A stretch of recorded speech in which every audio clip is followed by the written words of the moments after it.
Hi, welcome to What is the Source of Variation, Part 3.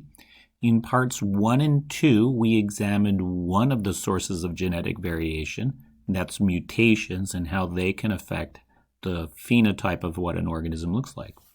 In our third and final lesson activity, we're going to learn about genetic variation. So in the next slide, you'll just click on the pictures, and that will take you to two videos. Just kind of summarize right here what's happening. And how does this contribute to genetic variation? Then I want to introduce you to something called crossing over. It's where parts of chromosomes exchange their genes.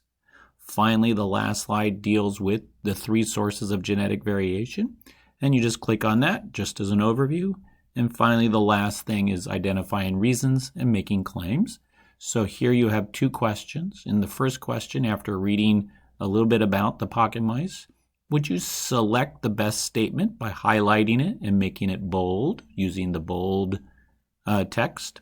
And here where it says complete the arguments, draw a line, you're going to use the line tool to draw lines between circles, right? And they may intersect or they may go straight across. All right, thank you. Have a great day.